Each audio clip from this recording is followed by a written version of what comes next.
Come spend a day with me in Pondicherry. First thing first, হোটেলে check in করেই I took a warm bath and ready হয়ে বেরিয়ে গেলাম for lunch. খুব খিদে পেয়ে গেছিল। আর এই ক্যাফেটা না জাস্ট 2 মিনিটস ওয়াকিংয়েই ছিল। By the way, Pondicherry cafe রেকমেন্ডেশনের একটা আলাদা শর্টস অলরেডি আমি শেয়ার করেছি, you can check that out. আর এখানকার খাবারগুলো খুব ভালো ছিল, বাট সব থেকে দারুণ ছিল এই মাচা টিরামিসুটা, জাস্ট অসাধারণ এক কথায়। এই ভিডিও ক্লিপসগুলো না দেখেই আমার আবার খেতে ইচ্ছা হচ্ছে। ওকে, দেন ওখান থেকে বেরিয়ে হোটেলের নিচে জিএমটি, তাই ভাবলাম জেলাটো ট্রাই করা যাক। আর দোকানে ঢুকে তো পুরো কনফিউজড এত ফ্লেভার্স দেখে, বাট লাস্টে এই ডেটস ফ্লেভারটাই নিলাম and it was too yum. After that হোটেলে ফিরে একটু রেস্ট করে নিলাম, কারণ অনেকটা সকালে উঠতে হয়েছিল। রাতে ডিনারের জন্য ভেবেই রেখেছিলাম কোরোম্যান্ডেল যাব, তাই হাঁটতে হাঁটতেই চলে গেলাম। আর একটু তাড়াতাড়ি গেছিলাম, বাট তাও দেখি waiting.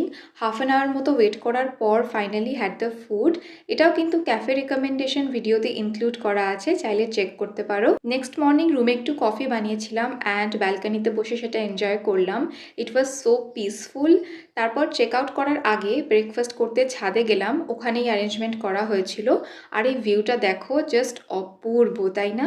And this is the breakfast spread. অনেক কিছু ছিল, idli, sambar, omelette, fruits, juice and everything was delicious. এরপরে পন্ডিচেরি আশ্রমেও গেছিলাম, কিন্তু ওখানে ফোন অ্যালাউ না বলে কোনো ক্লিপস আর নেওয়া হয়নি। অ্যান্ড এই ক্যাফেটার ম্যাকারন অ্যান্ড টি ট্রাই করেছিলাম, খুবই ভালো ছিল অ্যান্ড রিজনেবলও। আর এই ভিডিওটা এই পর্যন্তই। ভালো লাগলে লাইক অ্যান্ড সাবস্ক্রাইব। বাই।